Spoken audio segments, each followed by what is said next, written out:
Hello students, welcome back on YouTube channel new Bharat study and technology. मैं संदीप कुमार एक बार फिर आपका new Bharat study and technology channel पर स्वागत करता हूं। सरफेस एरिया एंड वॉल्यूम यानी कि पृष्ठीय क्षेत्रफल और आयतन आपके 10th क्लास के चैप्टर नंबर 16 में इस टॉपिक को जोड़ा गया है। हमें इस प्रश्नावली में, इस प्रश्नमाला में इससे संबंधित क्वेश्चंस मिलेंगे और उन्हें हमें सोल्व करना है।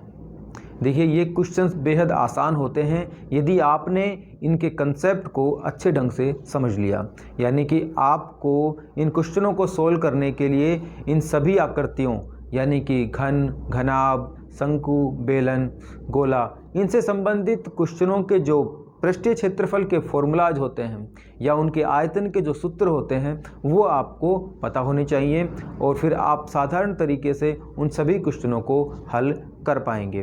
तो आइए हम शुरू करते हैं आपकी प्रश्नावली 16.1 यानी कि एक्सरसाइज 16.1 और हम उन क्वेश्चनों को हल करना समझते हैं और सीखते हैं। मेरा पूरा विश्वास है कि यदि आपने बहुत ही अच्छे ढंग से इसे देखा और समझने का प्रयास किया तो आप बेहद ही आसानी से इन सभी क्वेश्चनों को हल कर सकेंगे और इस टॉपिक को आप काफ़ी अच्छे ढंग से समझ सकेंगे। तो आइए शुरू करते हैं हमारे इस चैप्टर को, इस टॉपिक को, जो है सरफेस एरिया एंड वॉल्यूम यानी कि पृष्ठीय क्षेत्रफल और आयतन। Let's start. एक्सरसाइज 16.1 शुरू कर रहे हैं। क्वेश्चन नंबर फर्स्ट देखिए। क्वेश्चन नंबर फर्स्ट में कहा गया है कि एक घनाभ 12 सेंटीमीटर लंबा, 9 सेंटीमीटर चौड़ा और 5 सेंटीमीटर ऊंचा है। घनाभ का संपूर्ण पृष्ठीय क्षेत्रफल एवं आयतन ज्ञात कीजिए। देखिए, इस क्वेश्चन को हम कैसे करेंगे। सबसे पहले तो क्वेश्चन में कहा गया है कि कोई एक घनाभ है। घनाभ की आकृति आप जानते हैं।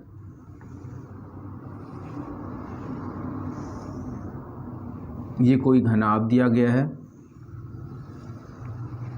जिसकी लंबाई, चौड़ाई और ऊंचाई तीनों के नाप आपको अलग अलग दे दिए गए। मान लीजिए कि कोई घनाभ है जिसकी लंबाई आपको कही गई है कि 12 सेंटीमीटर है। चौड़ाई कहा गया है कि 9 सेंटीमीटर है। तो मान लीजिए ये जो चौड़ाई है वो उसकी 9 सेंटीमीटर और हाइट यानी कि जो ऊंचाई है वो आपको दी गई है 5 सेंटीमीटर। ठीक है, ये हमने एक डायग्राम बना लिया कि भाई एक घनाभ हमें दिया गया है, उसकी लंबाई, चौड़ाई और ऊंचाई की माप हमें दी गई है।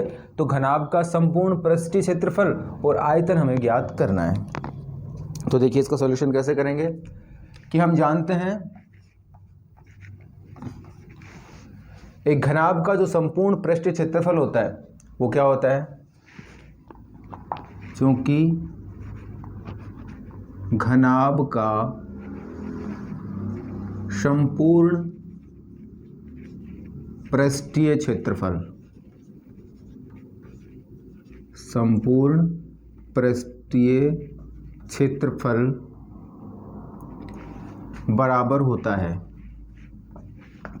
किसके बराबर होता है। 2 कोष्टक लंबाई गुणा चौड़ाई प्लस चौड़ाई गुणा ऊंचाई और प्लस ऊंचाई गुणा लंबाई, ऊंचाई गुणा लंबाई। यह एक किसी भी घनाभ का संपूर्ण पृष्ठीय क्षेत्रफल निकालने का फॉर्मूला यानी कि सूत्र होता है।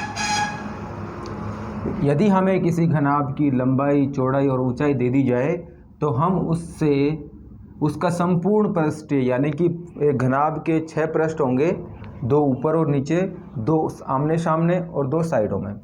तो उन सभी पृष्ठों का जो क्षेत्रफल होगा वो हम यहाँ से निकाल सकते हैं। इसे देखिए ऐसे भी लिखा जा सकता है कि 2 गुणा लंबाई को L और चौड़ाई को B लिखा जाता है प्लस चौड़ाई यानी कि B और गुणा ऊंचाई यानी कि हाइट प्लस हाइट गुणा लंबाई यानी कि h गुणा l।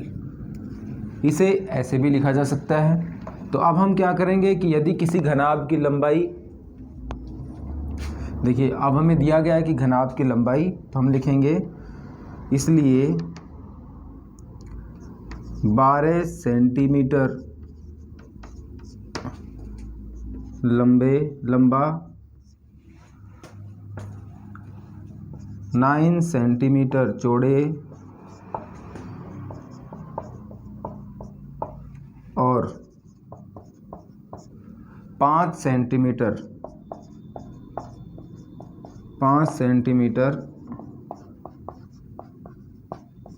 ऊंचाई वाले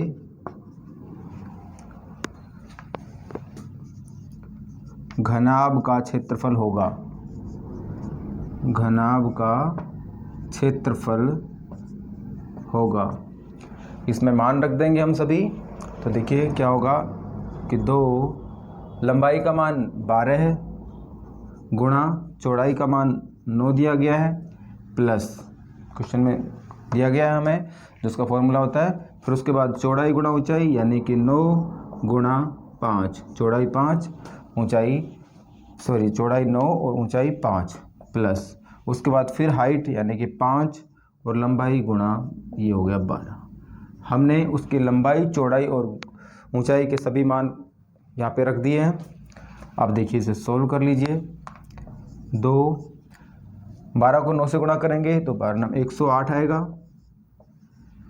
प्लस 9 को 5 से करेंगे तो 45 आएगा, और प्लस 12 को 5 से करेंगे मल्टीप्लाई करेंगे तो 60 आएगा।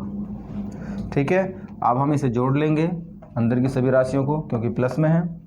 तो ये होगा 100, 200 और 210, 213, यानी कि ये हो गया 2 × 213।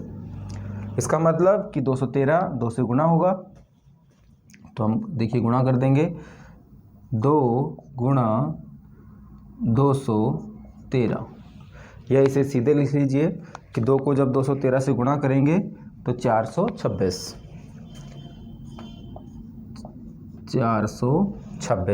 क्योंकि हम यहाँ पे पृष्ठीय क्षेत्रफल निकाल रहे हैं। तो पृष्ठीय क्षेत्रफल जब भी निकालते हैं, क्षेत्रफल की बात होती है तो उसकी इकाई होती है वर्ग। सेंटीमीटर में है तो सेंटीमीटर लिखेंगे, मीटर में है तो मीटर लिखेंगे।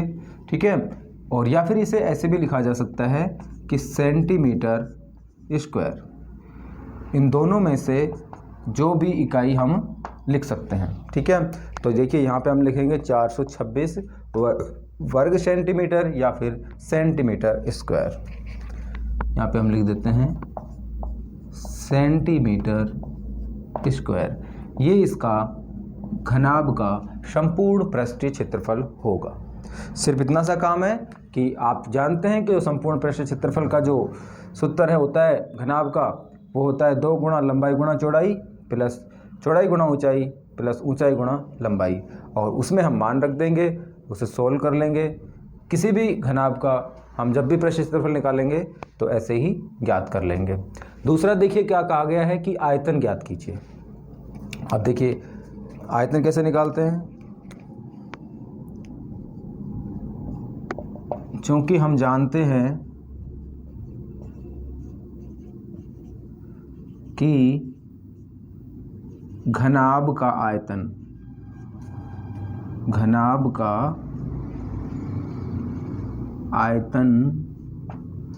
होता है लंबाई गुणा चौड़ाई गुणा ऊंचाई।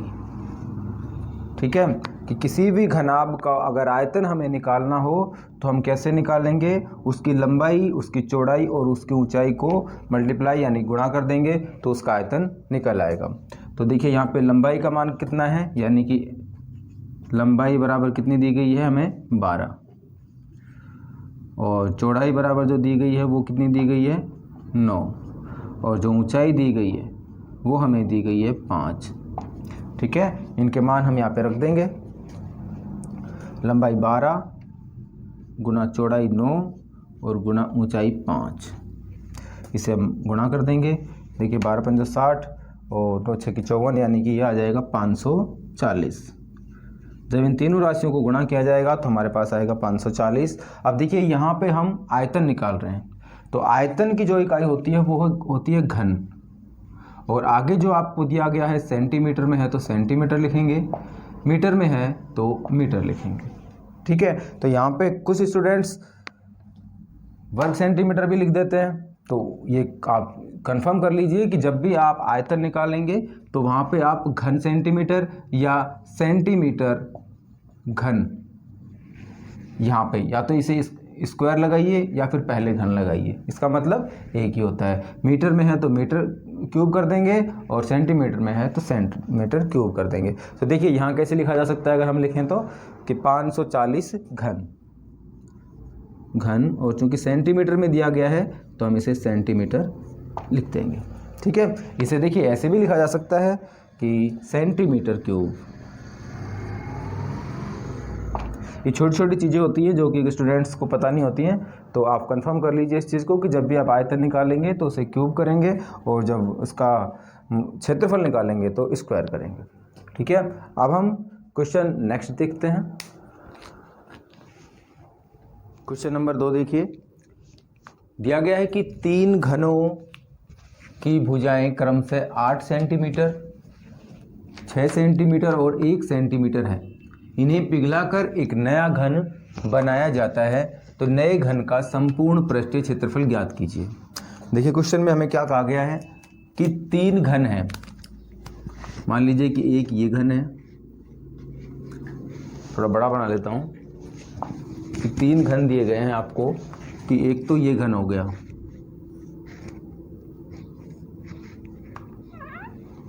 दूसरा ये घन है, और तीसरा एक घन और है। ठीक है, कि आपको ये 3 घन दिए गए हैं,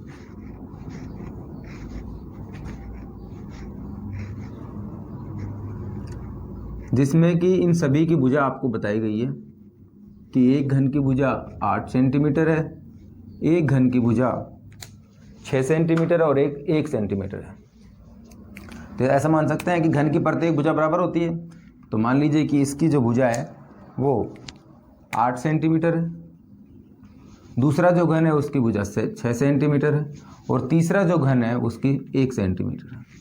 समझ में आ गया कि 3 घन आपको क्रम से दिए गए हैं, और जब इन तीनों घनों को पिघलाकर, मान लीजिए कि ये फुल भरे हुए हैं किसी भी मेटल के या मान लीजिए किसी भी मोम के, मान लीजिए कि ये 3 घन हैं, इन्हें तीनों को पिघलाया जाता है और फिर एक घन बनाया जाता है। तो जो अब तीसरा घन बनेगा वो इन तीनों से बड़ा बनेगा, वो इन तीनों से बड़ा बनेगा। तो मान लीजिए कि वो जो घन बना इन तीनों को पिघलाने के बाद, वो मान लीजिए ये बन गया।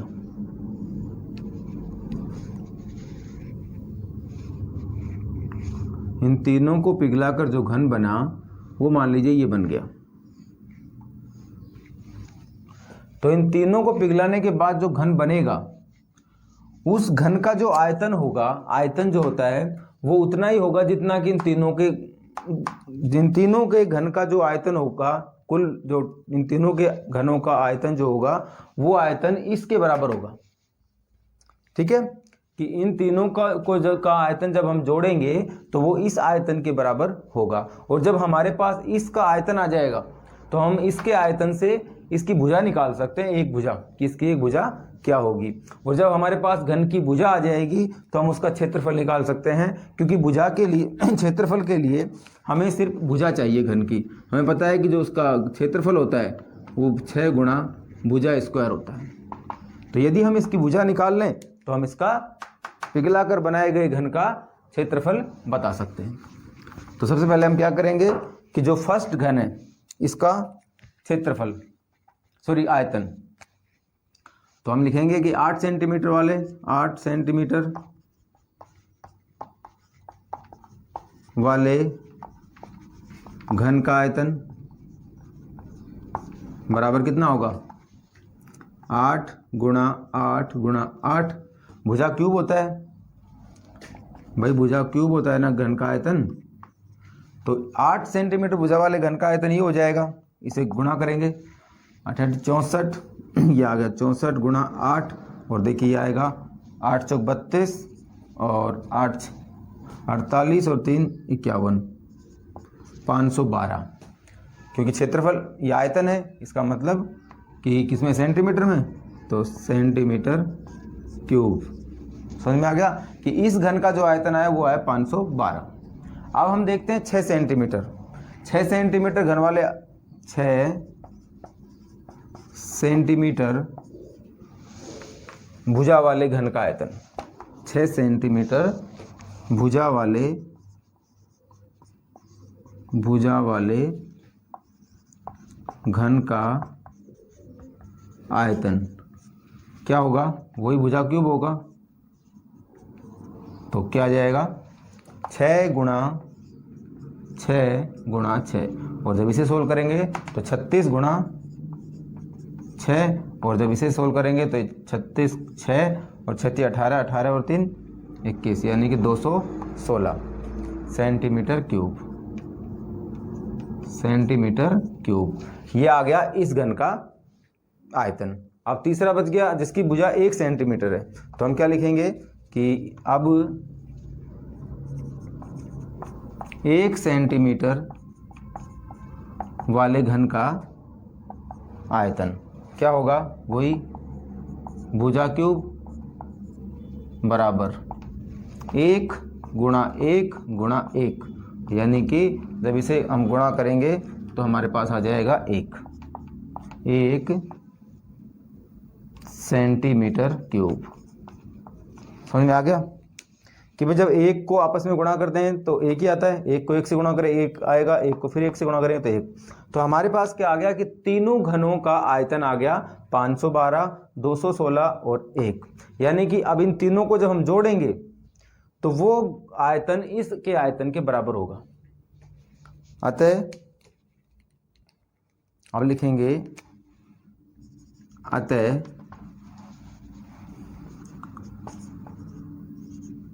पिघलाकर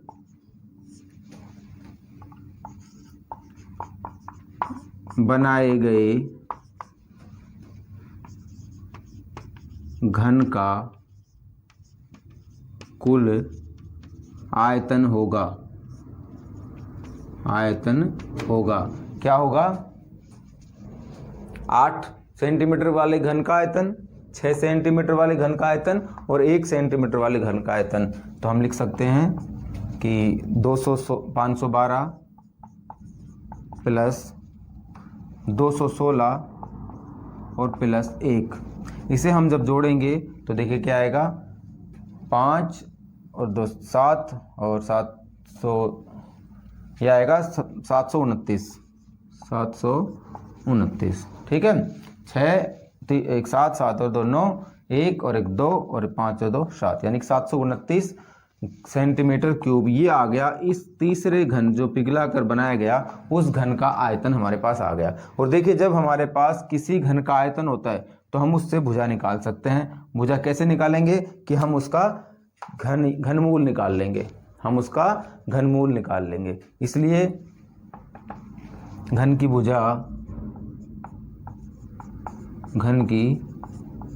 भुजा बराबर होगी 729 का घनमूल। 729 का घनमूल निकालेंगे तो भुजा आ जाएगी। ठीक है, इसलिए घन की भुजा क्या होगी कि उसका घनमूल। अब घनमूल कैसे निकालेंगे कि देखिए, अगर आपको सीधे सीधे नहीं पता तो आप 729 है, इसमें देखिए 2 का भाग नहीं जाएगा, 3 का भाग दीजिए, 3 दूनी 6, 3 चौक 12 और यहाँ पे बचेगा 3। फिर इसमें 3 का भाग देंगे, 3 8 24 और 3 1 3। फिर हम इसमें 3 का भाग दे सकते हैं, तो 3 दूनी 6 और यहाँ से बचेगा 21, यानी 3 7 21। फिर 3 का भाग देंगे तो यहाँ पे आएगा 9 और फिर 3 का भाग देंगे तो यहाँ पे आएगा 3 और फिर 3 का भाग देंगे तो यहाँ पे आएगा 1, यानी कि हमारे पास 3 3 के जोड़े बन गए 2। ठीक है, तो यहाँ पे 3 3 के जोड़े कितने बन गए 2। घनमूल जब निकालते हैं तो 3 3 के जोड़े बनाते हैं और वर्गमूल जब निकालते हैं तो 2 2 के जोड़े बनाते हैं। ठीक है, तो इसका जो घनमूल आएगा वो आएगा 3 गुणा 3 और 3 गुणा 3 बराबर होता है 9 के। तो इसकी जो भुजा आ गई वो कितनी आ गई, 9 सेंटीमीटर। क्या आ गई, 9 सेंटीमीटर इसकी भुजा आ गई। तो अब देखिए इसका संपूर्ण पृष्ठीय क्षेत्रफल पूछा है, संपूर्ण पृष्ठीय क्षेत्रफल पूछा है। तो क्या करेंगे कि चूंकि घन का संपूर्ण पृष्ठीय क्षेत्रफल होता है, चूंकि घन का संपूर्ण पृष्ठीय क्षेत्रफल बराबर होता है 6 भुजा स्क्वायर। यही होता है ना कि भाई हमें इस घन का संपूर्ण पृष्ठीय क्षेत्रफल निकालना है। तो एक भुजा का जो क्षेत्रफल होता है भुजा गुणा भुजा होगा, भुजा स्क्वायर होगा। तो इसके फलक कितने हैं, 1 2 3 4, एक इधर और एक पीछे 6। तो 6 से गुणा कर देंगे। भुजा बराबर कितना है, 9 सेंटीमीटर। तो उसका संपूर्ण पृष्ठीय क्षेत्रफल क्या हो जाएगा, 6 भुजा 9 का स्क्वायर बराबर 6 गुणा 9 गुणा 9। ठीक है। अब देखिए 9 को 9 से गुणा करेंगे तो 6 गुणा 81, और इसे जब गुणा करेंगे तो ये आएगा 6 और 8 6 की 48, यानी कि 486। चूँकि यहाँ पे हमसे आयतन क्षेत्रफल पूछा है इसलिए वर्ग सेंटीमीटर, सेंटीमीटर में दिया गया है तो सेंटीमीटर, या इसे ऐसे भी लिखा जा सकता है 486 सेंटीमीटर स्क्वायर। ठीक है, ये आपका आंसर आ गया। तो हमें क्या करना था इसमें कि सिर्फ कहा गया है कि 3 घन हैं, उनकी भुजाएं दी गई हैं, उन्हें पिघलाकर एक नया घन बनाया गया है। तो इसका संपूर्ण पृष्ठीय क्षेत्रफल हमें ज्ञात करना था। अब क्योंकि इसके लिए हमें क्या चाहिए था, उसकी भुजा, तो भुजा हम कैसे निकाल सकते थे कि इन तीनों का जब आयतन निकालेंगे वो इसके आयतन के बराबर होगा, और जब जो इसका आयतन होगा वो होगा 729। इसका जब घनमूल करेंगे तो हमारे पास आ जाएगी उसकी भुजा 9 सेंटीमीटर, और जब 9 सेंटीमीटर की भुजा आ गई तो हम आसानी से इसका संपूर्ण क्षेत्रफल निकाल सकते हैं। ठीक है। अब अगला सवाल देखिए, नेक्स्ट क्वेश्चन।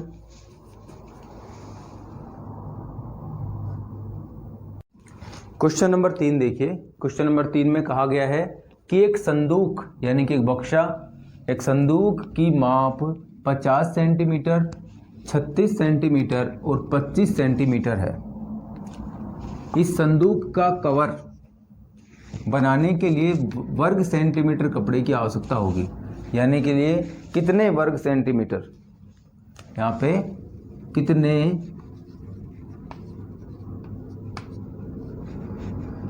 कितने वर्ग सेंटीमीटर कपड़े की आवश्यकता होगी, ये क्वेश्चन में हमसे पूछा गया है। देखिए क्या कह रहा है कि भाई एक संदूक की माप है यानी कि 50 सेंटीमीटर। मान लीजिए कि ये कोई बक्सा है या संदूक है इस तरह की,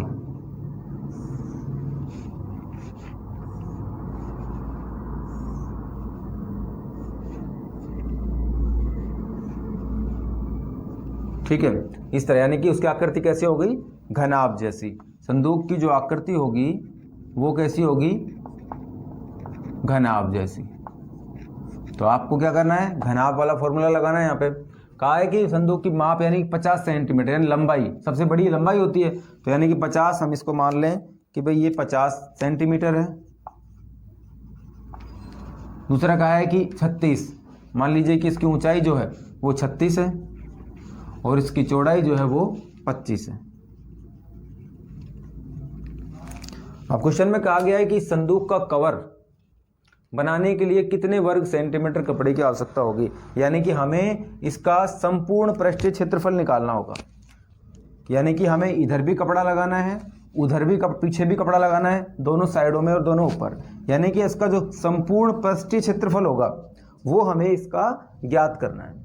समझ गए कि भाई आपको एक संदूक दी गई है और उसकी सभी भुजाएं, लंबाई चौड़ाई ऊंचाई आपको दे दी गई है, और जब आपको लंबाई चौड़ाई ऊंचाई से बता सकते हैं कि यह एक घनाभ की आकृति होगी। अब आपको उसमें कहा गया है कि भाई उसको संदूक का जो कवर बनाना है उसमें कितना कपड़ा चाहिएगा, कितने कपड़े की आवश्यकता होगी।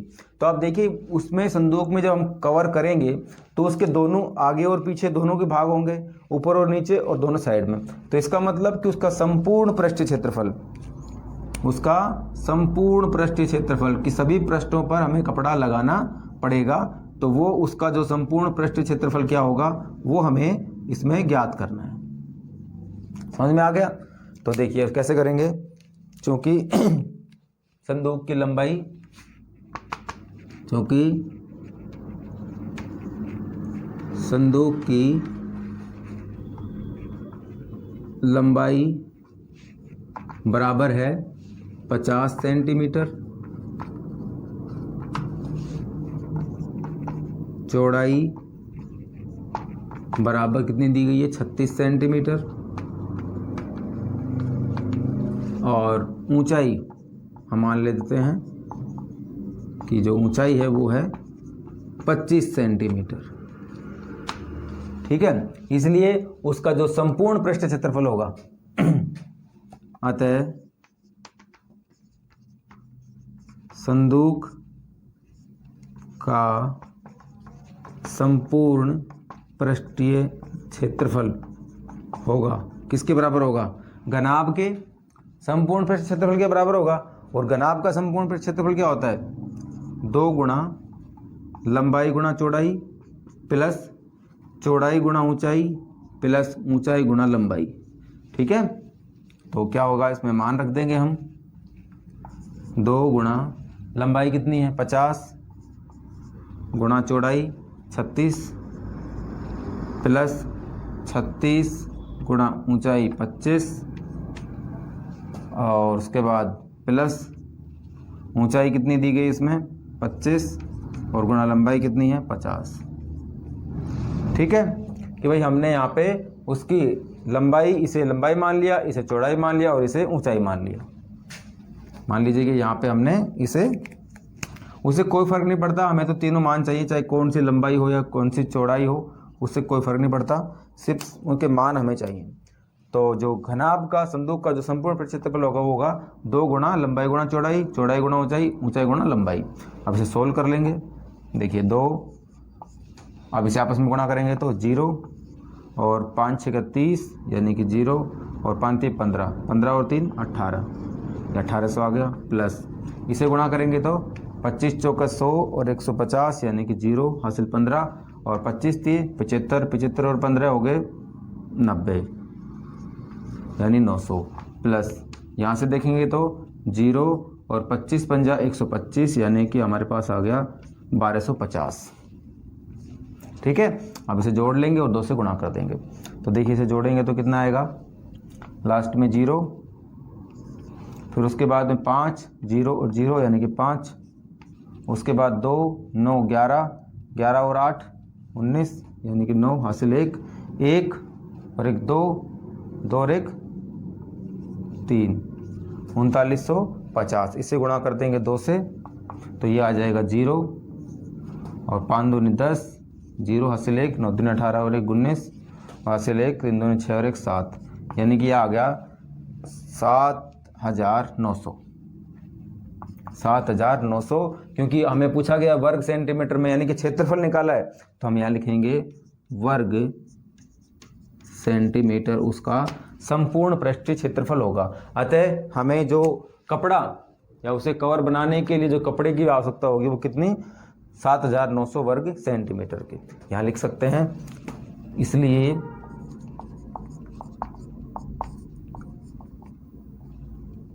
संदूक का कवर बनाने के लिए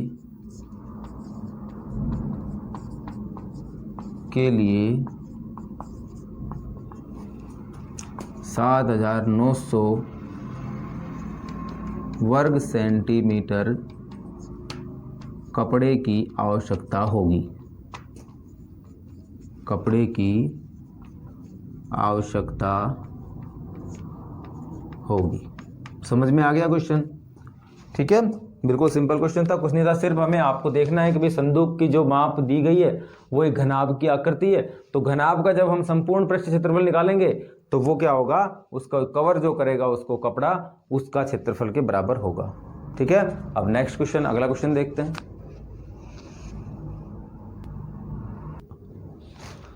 क्वेश्चन नंबर 4, देखिए इसे ध्यान से समझिए। क्या कहा है क्वेश्चन में कि एक घन का प्रत्येक पृष्ठ 100 वर्ग सेंटीमीटर है। क्या है?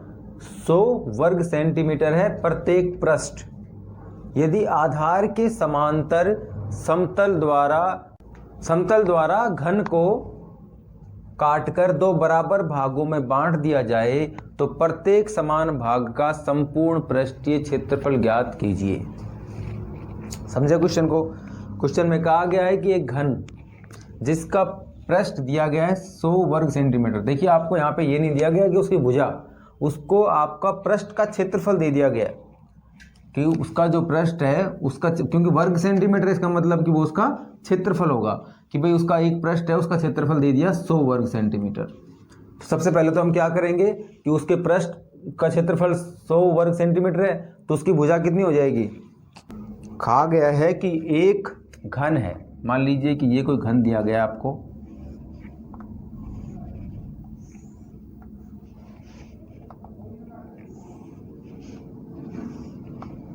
ये कोई घन है,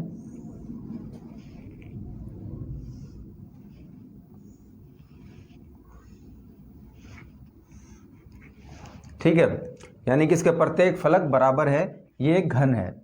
कहा गया है कि इसका प्रत्येक पृष्ठ, यानी कि ये पृष्ठ भी, पीछे वाला पृष्ठ भी, दोनों साइड के पृष्ठ और ऊपर नीचे जो सभी पृष्ठ हैं उन पृष्ठों पृष्ठ है वो 100 वर्ग सेंटीमीटर है, यानी कि 100 वर्ग सेंटीमीटर इसके का प्रत्येक पृष्ठ है। यानी कि भुजा स्क्वायर बराबर कितनी होगी 100 के, तो भुजा का मान क्या हो जाएगा, भुजा का मान हो जाएगा √100 यानी कि 10। समझ में आ गया? अब कहा गया है कि यदि इस आधार के समांतर समतल द्वारा घन को काट कर, मान लीजिए कि उसे यहां बीच में से काट दिया जाता है, उसे बीच से ऐसे काट दिया जाता है,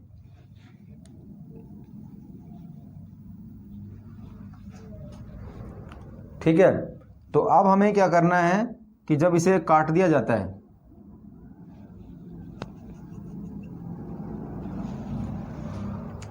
तो देखिए ये कटने के बाद एक घनाभ की आकृति ले लेगा, एक घनाभ की आकृति ले लेगा, यानी कि जो घन ये था उसकी जो ये लंबाई थी, ये जो चौड़ाई थी वो चौड़ाई कम हो जाएगी।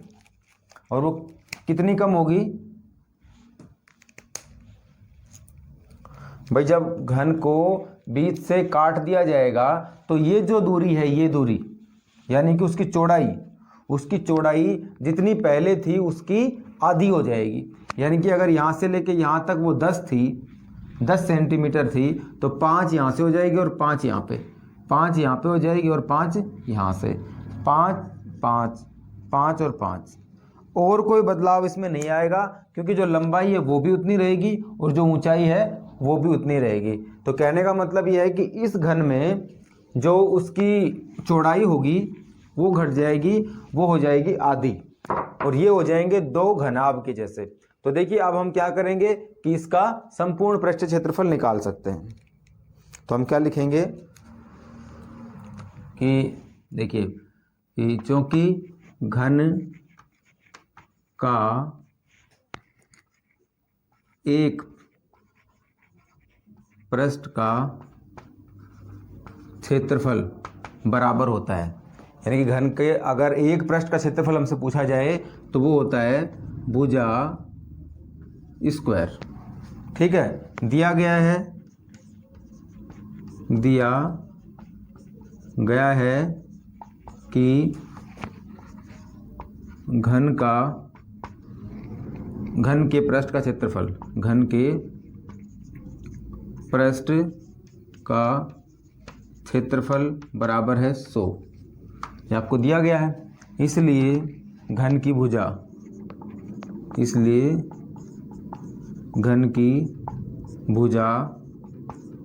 होगी, क्या होगी कि भुजा स्क्वायर बराबर 100।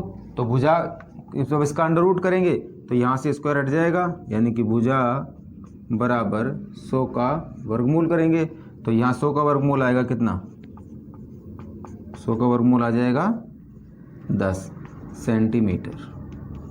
ये आपके पास इसकी तो भुजा आ गई, यानी कि जो घन था आपके पास उसकी भुजा आ गई। अब यदि उसकी भुजा 10 सेंटीमीटर थी, यानी कि ये भुजा 10 सेंटीमीटर, ये ऊंचाई थी ये भी 10 सेंटीमीटर थी, और जो चौड़ाई थी वो भी 10 सेंटीमीटर थी। अब जब उसे काट दिया जाता है बीच में से, तो ये जो चौड़ाई होगी वो कितनी हो जाएगी, 5-5 हो जाएगी। जब उसे बीच में से काट दिया जाता है तो वो किस तरह का बनेगा कि मान लीजिए ये कोई घन था, तो अब उसकी जो चौड़ाई होगी, यानी कि जो चौड़ाई थी वो 10 थी, उसकी जगह वो हो जाएगी 5। कि ये जो चौड़ाई है ये पहले 10 थी, अब क्या हो गई, 5 हो जाएगी इसकी चौड़ाई। समझ में आ गया कि भाई चौड़ाई जो 10 थी वो हो गई 5, बाकी उसकी लंबाई 10 सेंटीमीटर रहेगी, और जो चौड़ाई है ऊंचाई है वो भी 10 सेंटीमीटर रहेगी। तो हम इसका क्षेत्रफल निकाल लेंगे, इसका संपूर्ण पृष्ठ क्षेत्रफल निकाल लेंगे। अब ये जो आकृति बन गई, ये बन गई एक घनाभ जैसी आकृति, क्योंकि इसकी प्रत्येक भुजा बराबर नहीं है, और जब प्रत्येक भुजा बराबर नहीं है तो यहाँ पे क्या लगाएंगे हम, घनाभ वाले जो फॉर्मूला जो होता है उसका संपूर्ण क्षेत्रफल वो लगाएंगे। अतः घन को बीच से काटने पर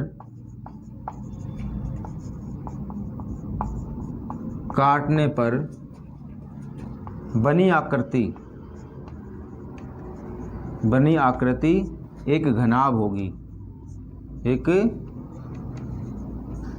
घनाभ होगी। इसलिए उसका क्षेत्रफल, इसलिए घनाभ का संपूर्ण पृष्ठीय क्षेत्रफल होगा। आप जानते हैं कि घनाभ का संपूर्ण क्षेत्रफल क्या होता है, 2 गुणा लंबाई गुणा चौड़ाई प्लस चौड़ाई गुणा ऊंचाई प्लस ऊंचाई गुणा लंबाई। इसमें मान रख देंगे, 2 गुणा लंबाई कितनी है 10, 10 और गुणा चौड़ाई हमने देखी है कि 10 थी, उसके बाद में हो गई 5, तो 10 गुणा 5 प्लस चौड़ाई कितनी है 5, और ऊंचाई सेम रहेगी यानी कि 10 रहेगी, प्लस ऊंचाई 10 और लंबाई भी 10, यानी कि जो चौड़ाई है उसकी जो चौड़ाई थी वो बीच में से काटने पे कम हो गई, तो उसका क्षेत्रफल क्या आ जाएगा, देखिए 10 को 5 से करेंगे तो 10 को 5 से गुणा करेंगे 50, प्लस 10 को करेंगे तो 50, और प्लस ये 10 को 10 से गुणा करेंगे तो 100। इसे जोड़ेंगे आपस में तो देखिए क्या आएगा, 50 50 100 और 100 200, 200 को 2 से गुणा करेंगे तो यानी कि 200 गुणा 2 बराबर आ जाएगा 400 वर्ग सेंटीमीटर,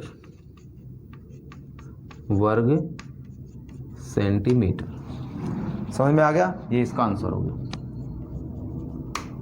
कि प्रत्येक समान भाग का जो संपूर्ण क्षेत्रफल होगा 400 इसका होगा और 400 ही उस दूसरे वाले भाग का होगा, यानी कि संपूर्ण पृष्ठ क्षेत्रफल जो होगा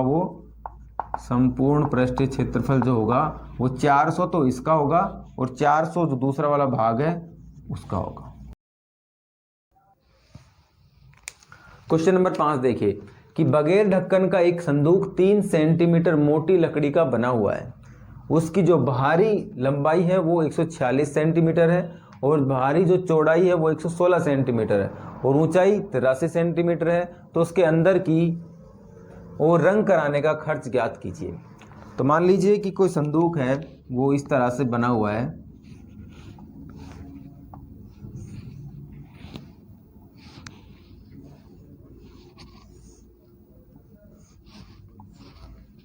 इस तरह से कोई संदूक बना हुआ है, ठीक है। कहा गया है कि भाई उसकी जो बाहरी जो लंबाई है, जो बाहर के पॉइंट से लेके बाहर के जो पॉइंट तक जो लंबाई है वो लंबाई हमें दी गई है 146। कितनी दी गई है 146 सेंटीमीटर। इसी तरीके से कहा गया है कि भाई जो उसकी चौड़ाई है, चौड़ाई जो है वो चौड़ाई कितनी है 116, यानी कि जो यहाँ से लेके यहाँ तक की जो चौड़ाई बताई गई है वो बताई गई है 116 सेंटीमीटर, ठीक है। और ऊंचाई जो है, जो ऊंचाई दी गई है वो हमें बताई गई है कि ऊंचाई जो है वो है 83 सेंटीमीटर। समझ में आ गया। ठीक है, यानी कि एक घनाभ जैसी आकृति वहाँ पे बन गई है। अब देखिए कहा गया है कि जो उस संदूक की जो 3 सेंटीमीटर मोटी लकड़ी का बना है, इसका मतलब कि 3 सेंटीमीटर तो इधर से कम हो जाएगा, 3 सेंटीमीटर इधर से कम हो जाएगा लकड़ी। ठीक है, इसी तरीके से जो चौड़ाई होगी, चौड़ाई में से भी 3 सेंटीमीटर इधर से कम हो जाएगा और 3 सेंटीमीटर इधर से कम हो जाएगा। और जो ऊंचाई रहेगी, ऊंचाई में क्योंकि ऊपर बगैर ढक्कन के है, इसका मतलब कि जो 83 में लंबाई बताई गई है, तो नीचे भी उसके जो 3 सेंटीमीटर की लकड़ी लगी हुई है वो कम हो जाएगी। ठीक है, ये काम था आपको समझाने के लिए। ठीक है, तो अब हम क्या लिखेंगे कि क्योंकि संदूक के जो लकड़ी की मोटाई है, क्योंकि संदूक की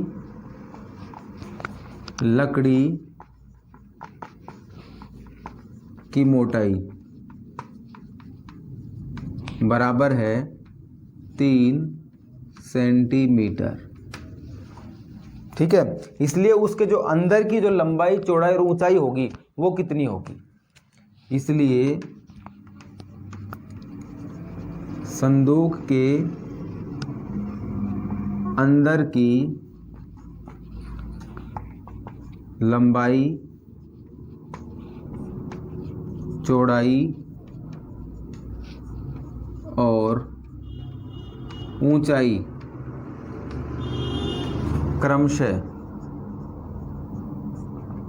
होंगी। ठीक है, समझ में आ रहा है कि भाई संदूक की लकड़ी की मोटाई 3 सेंटीमीटर है, तो जो संदूक के अंदर की जो लंबाई होगी, चौड़ाई होगी और ऊंचाई होगी वो कितनी कितनी होगी। तो देखिए जो लंबाई होगी दोनों तरफ 3 3 कम हो जाएगा, यानी कि 146 लंबाई बराबर 146 माइनस 3 यहाँ से और 3 यहाँ से, यानी कि 6 कम हो जाएगा उसमें से, तो आएगा 140 सेंटीमीटर उसके अंदर की लंबाई। अंदर की जो चौड़ाई होगी वो क्या होगी, चौड़ाई कितनी 116 दी गई है बाहर से।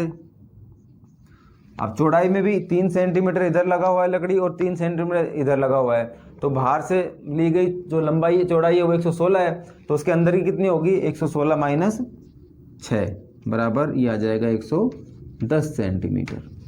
आप देखिए जो ऊंचाई में है, ऊंचाई की जो लंबाई हमें बताई गई वो है 83 सेंटीमीटर, तो ऊपर तो ढक्कन है नहीं, यानी कि खुला हुआ है, इसका मतलब कि यहाँ से तो ठीक इतना ही रहेगा, नीचे से जो 3 सेंटीमीटर है ना वो घट जाएगा, क्योंकि लकड़ी 3 सेंटीमीटर लगी हुई होगी, तो वहाँ पे जो उसकी ऊंचाई हो जाएगी वो कितनी हो जाएगी, ऊंचाई बराबर होगी 83 माइनस 3 बराबर 80 सेंटीमीटर। समझ में आ गया ये। ठीक है, अब हमारे पास एक घनाभ की लंबाई यानी कि L का मान आ गया, चौड़ाई यानी कि B का मान आ गया और ऊंचाई यानी कि H का मान आ गया।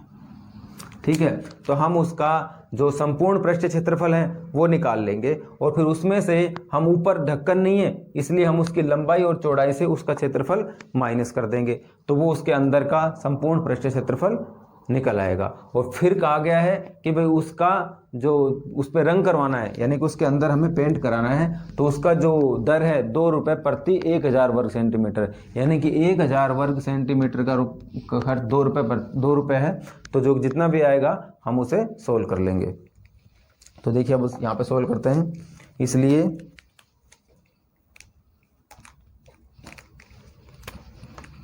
इस अतः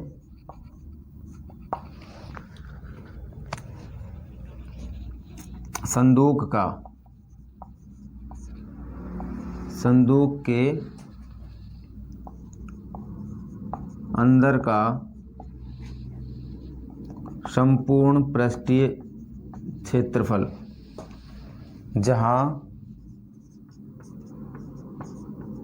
पेंट किया जाएगा, क्या होगा कि संदूक का अंदर का संपूर्ण पृष्ठीय क्षेत्रफल और माइनस उसके ढक्कन का क्षेत्रफल। तो हम लिख सकते हैं कि संदूक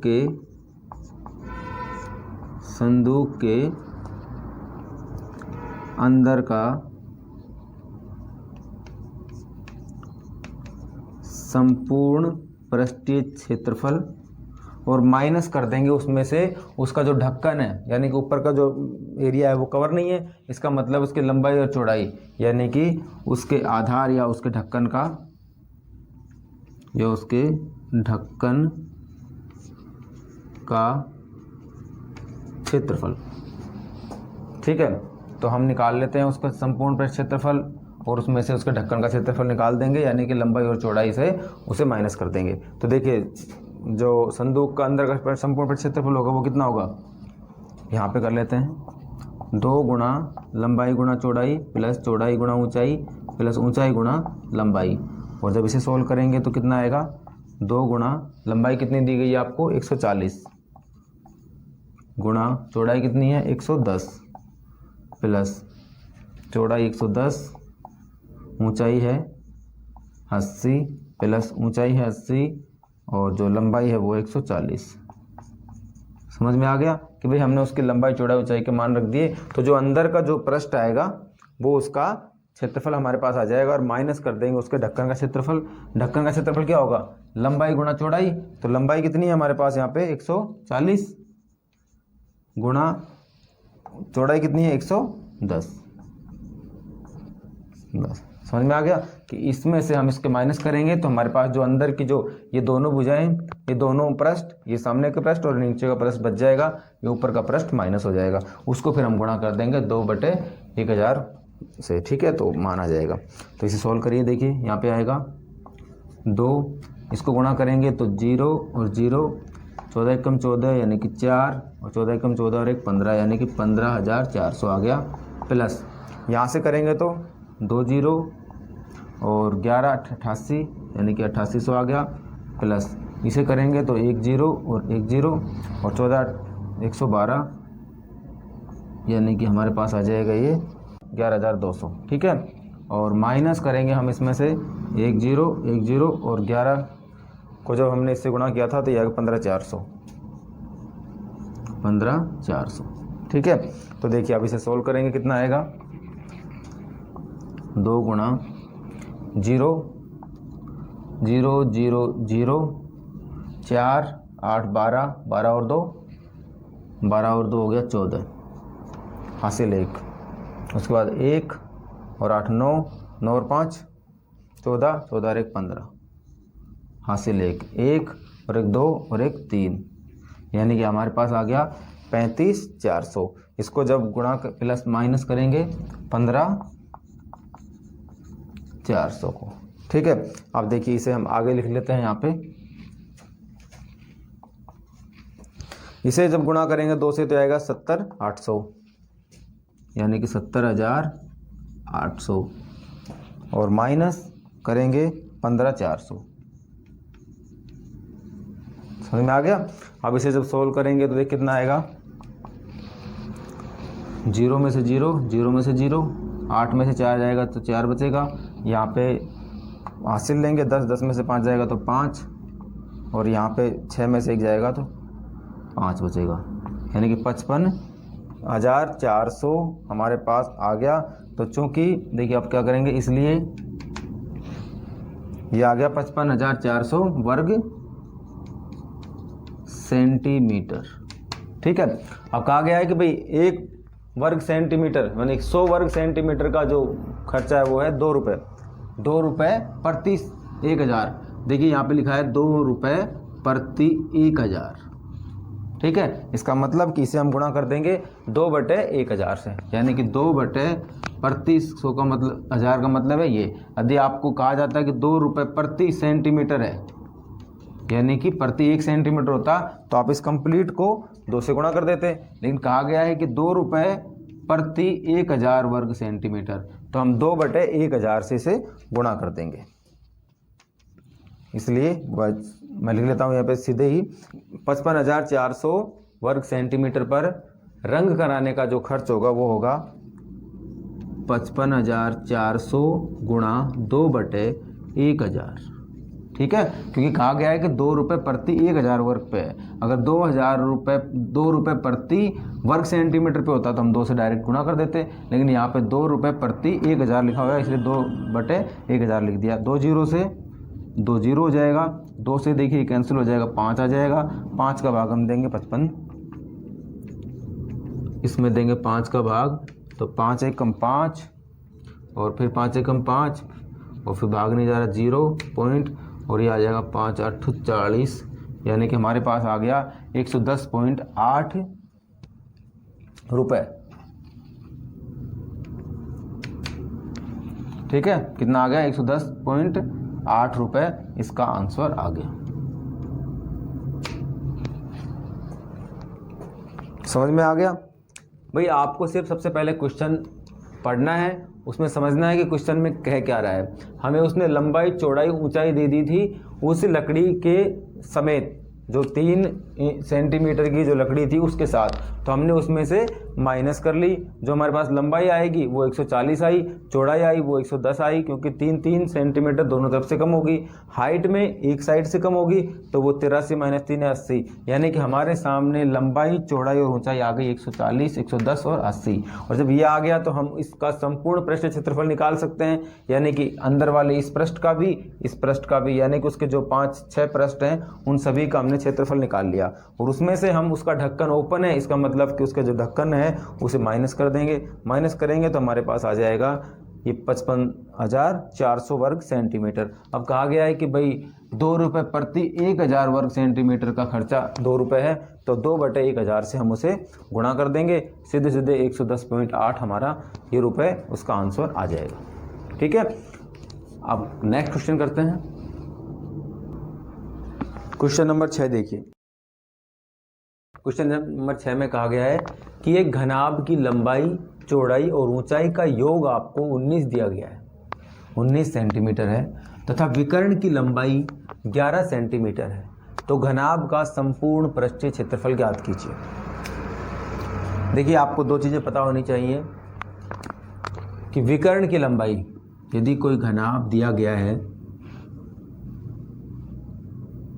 अगर कोई घनाभ दिया गया है आपको ठीक है, तो उस घनाभ का जो विकर्ण होगा, यदि घनाभ का जो विकर्ण होगा लंबाई चौड़ाई और ऊंचाई, लंबाई का स्क्वायर प्लस चौड़ाई का स्क्वायर प्लस ऊंचाई का स्क्वायर का अगर हम अंडर रूट कर दें तो वो उसके विकर्ण के बराबर आएगा। समझ में आ गया कि भाई जो किसी घनाभ का जो विकर्ण होता है वो उसकी तीनों भुजाओं के वर्ग के योग के अंडर रूट के बराबर होता है। ठीक है, ये इस क्वेश्चन में एक नई बात हमें पता होनी चाहिए। ठीक है, तो हम संबंध से निकाल लेंगे कि घनाभ का संपूर्ण पृष्ठ क्षेत्रफल हमें निकालना है। एक घनाभ की लंबाई, ये माना कि घनाभ की लंबाई, माना घनाभ की लंबाई बराबर L है, चौड़ाई बराबर B यानी B है, और ऊंचाई बराबर H है। ठीक है, माना कि घनाभ की जो लंबाई है वो L है, चौड़ाई है वो B है और ऊंचाई है वो H है। ठीक है, कहा गया है कि लंबाई चौड़ाई ऊंचाई का योग, तो प्रश्नानुसार कहा गया है कि जो लंबाई प्लस चौड़ाई और प्लस ऊंचाई है वो किसके बराबर, उसका योग कितना है 19। ठीक है, ये आपको दिया गया है कि भाई जो उनकी लंबाई चौड़ाई ऊंचाई है उनका योग 19 है। और हम ये भी जानते हैं कि जो विकर्ण है, विकर्ण जो होता है वो क्या होता है, लंबाई का स्क्वायर, चौड़ाई का स्क्वायर, ऊंचाई का स्क्वायर, यदि उसका अंडर रूट कर दें तो वो किसके बराबर होगा, 11 के बराबर। यह हमें दिया गया है। तो यहाँ पे लिख लीजिए कि चूंकि घनाभ का विकर्ण बराबर होता है लंबाई स्क्वायर प्लस चौड़ाई स्क्वायर प्लस ऊंचाई स्क्वायर के अंडर रूट के बराबर। ठीक है, इसलिए L square plus B square plus h square का जो अंडर रूट होगा वो किसके बराबर होगा, उसके विकर्ण की लंबाई के बराबर, यानी कि 11 के बराबर। ये दोनों चीज़ें हमें दी गई है, ये हमें पता नहीं था तो हमने बता दिया कि भाई जो घनगाभ का जो विकर्ण होता है वो लंबाई के वर्ग, चौड़ाई के वर्ग और ऊंचाई के वर्ग के अंडर रूट के बराबर होता है, हमने यहाँ पे लिख दिया। ठीक है, अब हमें इसका संपूर्ण पृष्ठीय क्षेत्रफल ज्ञात करना है। तो देखिए हम इसका अगर वर्ग कर दें तो हमारे पास क्या होगा, l square plus B square और प्लस एच स्क्वायर बराबर, इसका जब वर्ग करेंगे तो ये यहाँ से अंडर रूट हट जाएगा और 11 को जब 11 से गुणा करेंगे तो आएगा 121। ठीक है, तो यहाँ पे आ जाएगा 121। इतना समझ में आ गया। अब देखिए हम जानते हैं कि हम लिखेंगे यहाँ पे कि हम जानते हैं, क्योंकि हम जानते हैं। देखिए अब हमें यहाँ पे लंबाई, चौड़ाई, ऊंचाई अलग अलग दी नहीं गई है, तो हम क्या करेंगे कि इसी से ये संबंध निकालेंगे कि 2 गुणा लंबाई गुणा चौड़ाई प्लस चौड़ाई गुणा ऊंचाई प्लस ऊंचाई गुणा लंबाई आ जाए और उसके बराबर कितना मान आएगा वही उसका क्षेत्रफल हो जाएगा। क्योंकि हमें यहाँ लंबाई, चौड़ाई, ऊंचाई अलग अलग से तो दे नहीं रखी है। तो देखिए हम जानते हैं कि L plus b plus h का जो होल स्क्वायर होता है, यानी कि क्योंकि देखिए मैं आपको यहाँ पे लिख के बताता हूँ कि A प्लस बी प्लस सी का जो होल स्क्वायर होता है वो क्या होता है, A square plus B square plus C square plus 2ab plus 2bc plus 2ca, ये होता है a प्लस b प्लस